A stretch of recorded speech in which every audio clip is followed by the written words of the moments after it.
The World to Come.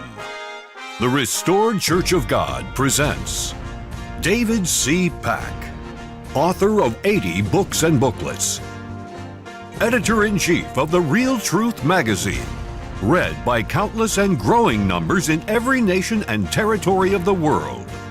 In a violent age full of war, famine, pollution, disease, disasters, and economic uncertainty, and ever-worsening bad news, answering life's greatest questions straight from the Bible and announcing the wonderful good news of the world to come. And now, David C. Pack. Millions believe God exists. Few have proof or even know proof exists. Have you proven God exists? Or do you hope, suspect, feel, believe, think He does? Can His existence be scientifically proven? Can you know with certainty that an all-intelligent mind created the universe and all life on earth, including you? Must the answers be accepted on faith? This series covers the existence of God and will be among the most important you ever watch. In under 2 hours, you will see it is impossible for God not to exist. Not just improbable or that the case is strong, impossible. All doubt of His existence will vanish.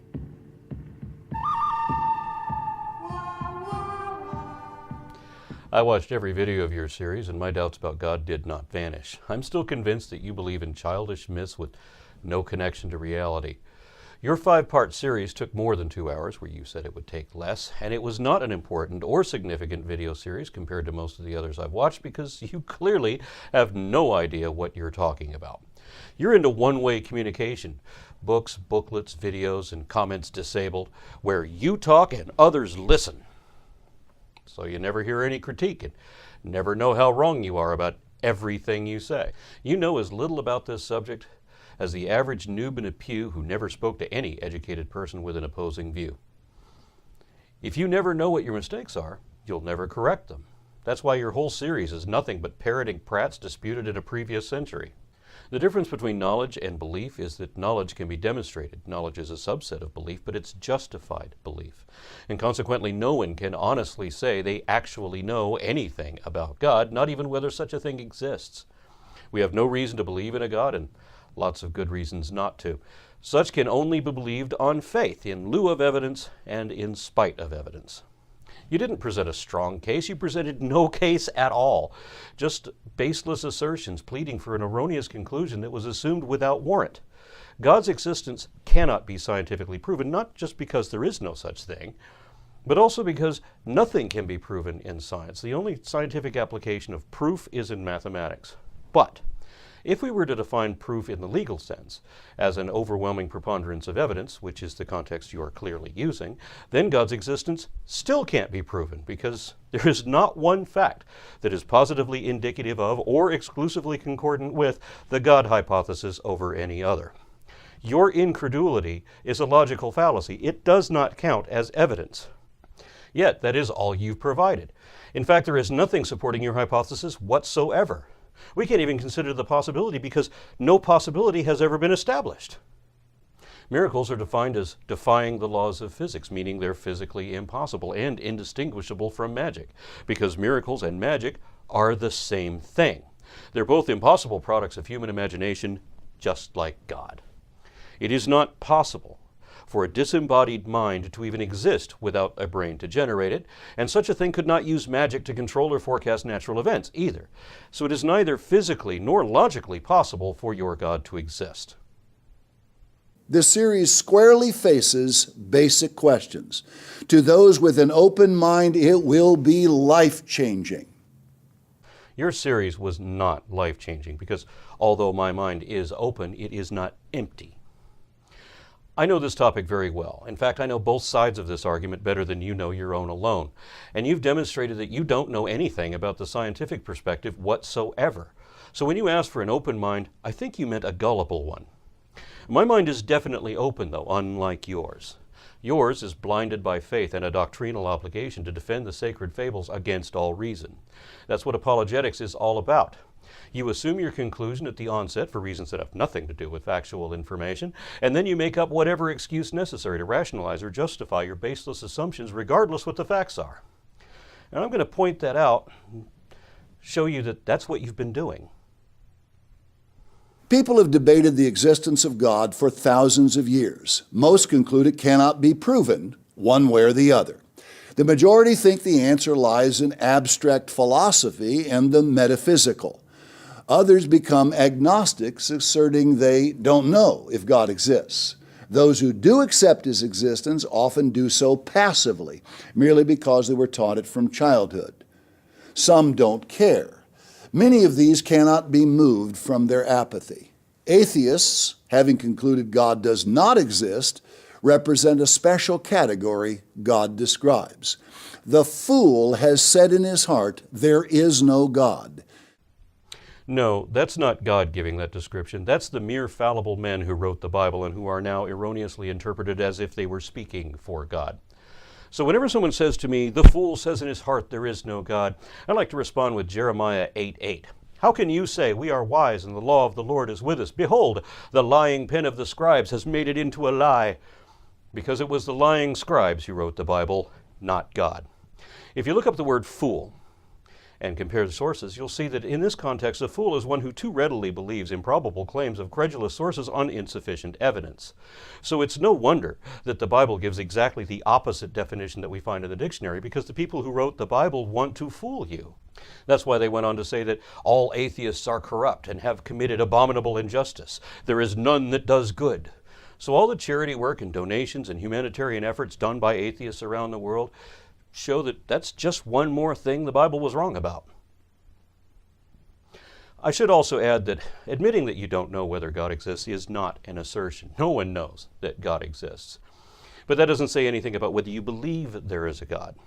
There are agnostic theists who say they believe in a God but can't say for sure who or what that God is. And most atheists are agnostic. They know it's not possible to know anything about anything supernatural, but neither do they believe in such things, at least not in a deity. And remember that a deity is essentially a magical anthropomorphic immortal, or in your case, an invisible genie. One that somehow controls absolutely everything that ever happens without any possible mechanisms to do that, and against all logical analysis. An atheist is someone who does not believe in any God. It is not necessarily someone who believes no God exists, although they can be that too. A belief is a conviction. A lack of belief is a lack of conviction. So if you're not convinced that an actual deity really exists, you're atheist, even if you identify as an agnostic.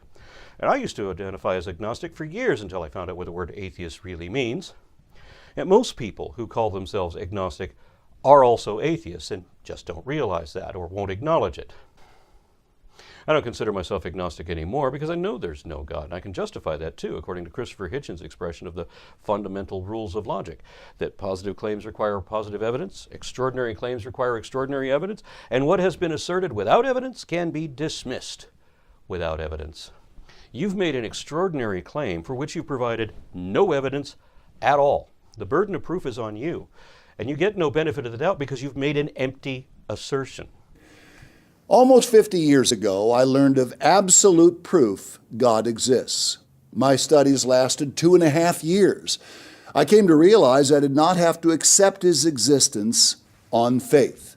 Science has learned much more, and the case for God is now airtight.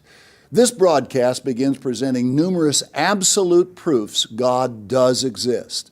Some proofs will amaze you, others will inspire you, still others will surprise or even excite you. All of them will fascinate you with their simplicity. You will soon never again doubt God's existence. In fact, just part 1 will convince you.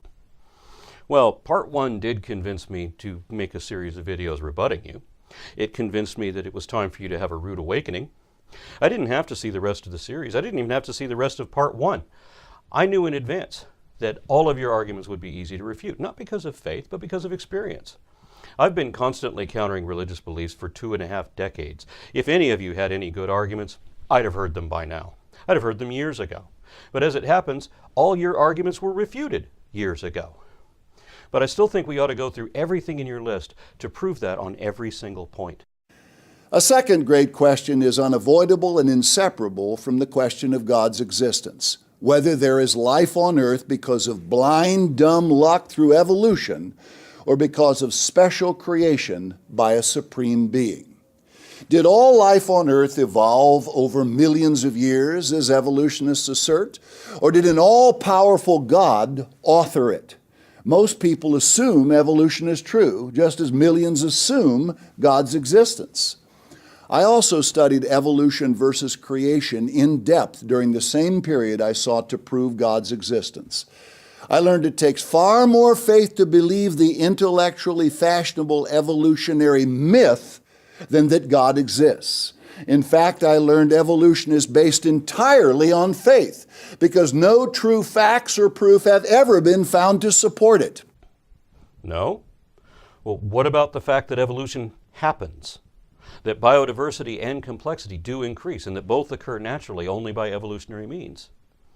It is also a fact that alleles vary with increasing distinction in reproductive populations and that these are accelerated in genetically isolated groups. It is a fact that natural selection, sexual selection, and genetic drift have all been proven to have predictable effect in guiding this variance.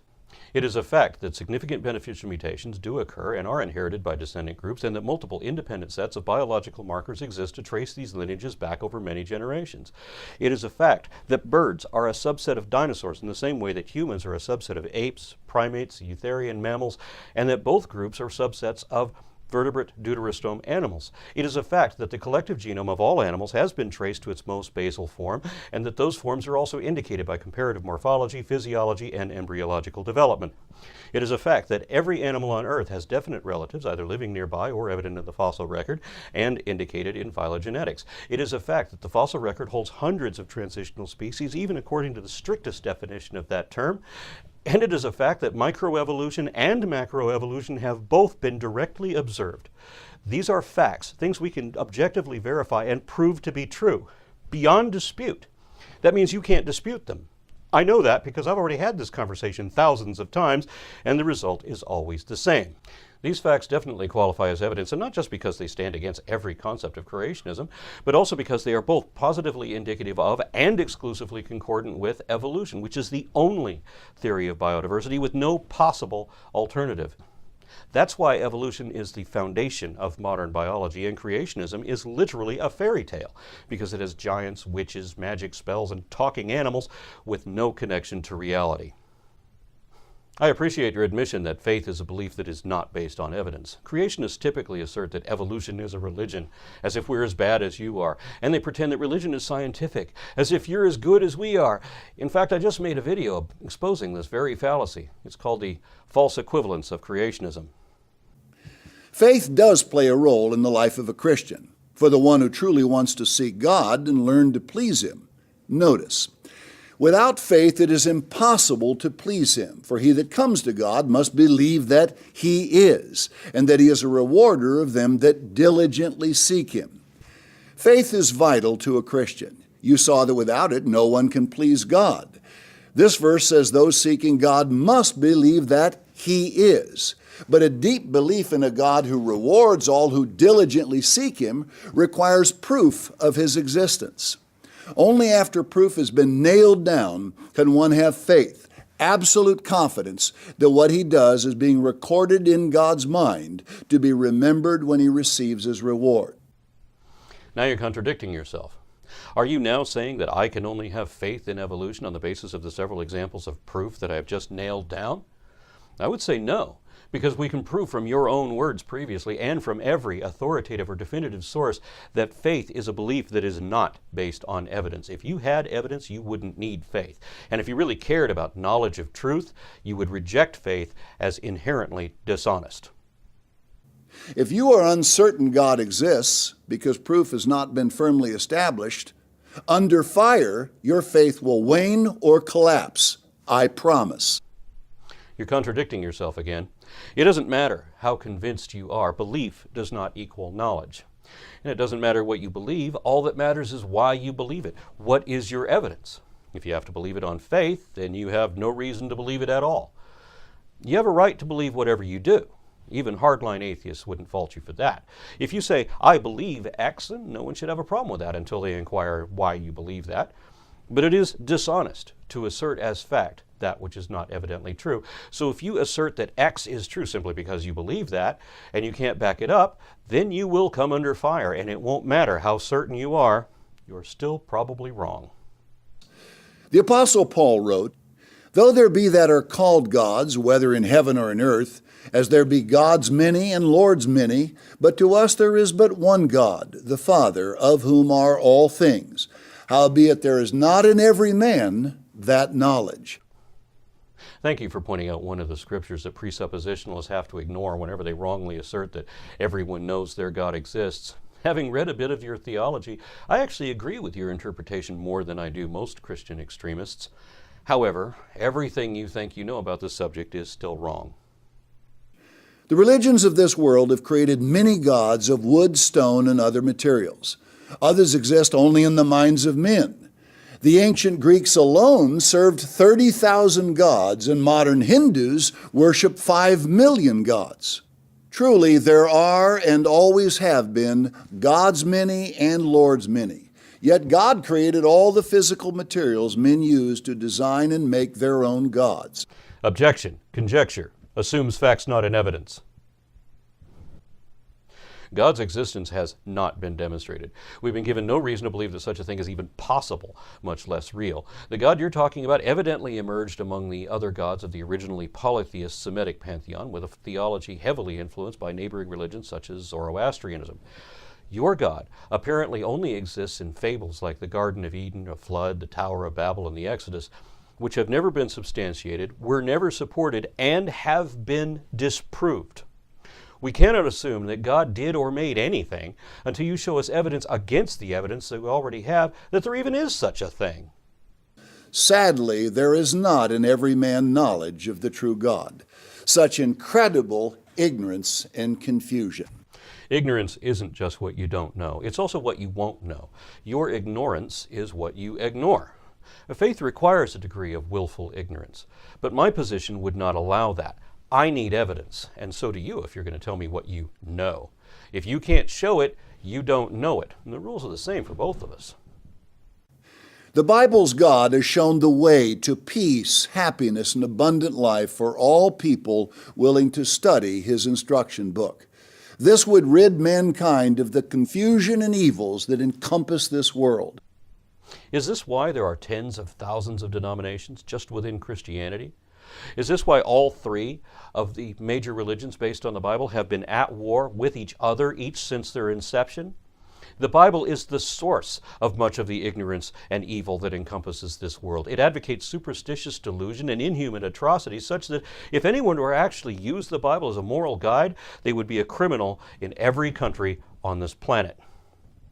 The reason that the Bible has been proven wrong on every testable claim that it makes is because it was written by ignorant and bigoted savages who obviously had no idea what they were talking about and only wanted to justify their barbarism against their neighbors. Of course, some don't want this God to exist because if He does, they must obey Him. This was always the most irritating of Christian assertions for me because it's wrong so many ways. First of all, if we believed in God, there's nothing we'd have to obey. You don't have to pay attention to the 10 Commandments nor the rest of the 613 Commandments either. You know, Jesus said that you had to honor every jot and tittle of all those old Mosaic commandments, including those twisted rules in Leviticus. But he said that if you didn't obey the commandments, you'd still get into heaven. You'd just be called least when you were there. Well, so what? You're in, right? So if you love your sin, proclaim Jesus as your Savior, and then you can do whatever you want. Many Christians believe that once you're saved, you're always saved. Christ died for your sins. So if you don't sin, Christ died for nothing. It doesn't matter how evil you are. Every sin can be forgiven if you but believe. But if you don't believe, then it doesn't matter how good you are, because the only sin that will not be forgiven is the sin of disbelief.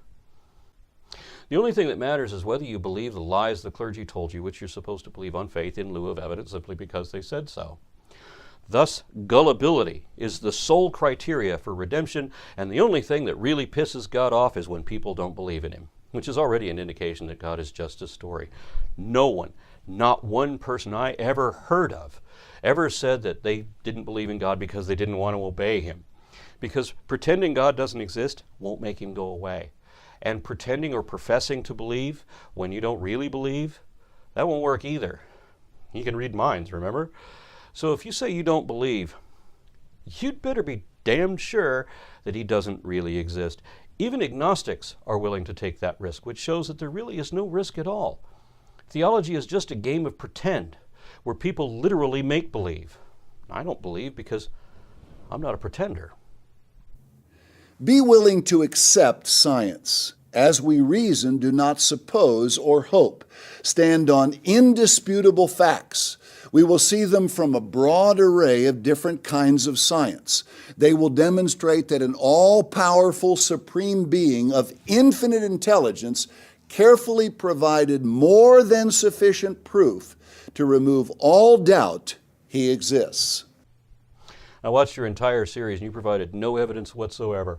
I still have no reason to suspect that anything you believe has any truth to it at all. I'm fully confident that you'll never be able to show that there's any truth to it. No religious believer can. That's why you can only believe it on faith.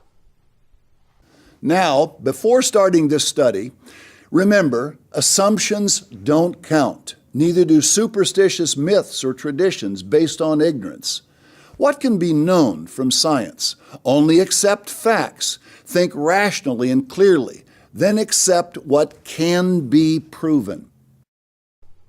I'm going to hold you to that as I continue to critique every video in your series. So, do you accept each of the indisputable facts of evolution, which I've already shown and which can be and have been proven? You can look them up yourself. PubMed lists over 400,000 peer-reviewed articles on evolution and nearly 50,000 just on human evolution. And many of these, by the way, focus more on the genome than on fossils because, in some cases, genetics confirms precisely how our evolution happened, exactly which mutations of what type were involved with specific changes and how. So I suggest you take your own advice. Be willing to accept science. As we reason, do not suppose or hope. Stand on indisputable facts. There is no way you ever studied evolution at all, let alone in depth, like you said. Even if you did, which you didn't because you still don't know what it is, there's not much you could have learned if your lesson began and ended 50 years ago, and you still wouldn't know anything now. The scientific understanding of evolution has progressed substantially since then. I've forgotten more about this than you'll ever know. I've been actively and continuously advocating science education against the lies of creationism in the public forum for more than 20 years. In that time, there has been a paleontological boom with newly discovered transitions closing virtually every gap and a cladistic reformation of Linnaean taxonomy which proves the case as solidly as any genetic paternity test. These and the other facts I listed are things we know and can show to be true of evolution, where you can't show anything you actually know about God. You're trying to prove your magic imaginary friend by showing your own ignorance and deceit. This isn't just my opinion either. I'll continue to prove the point as I critique the rest of your video series where you have consistently failed to imply a God.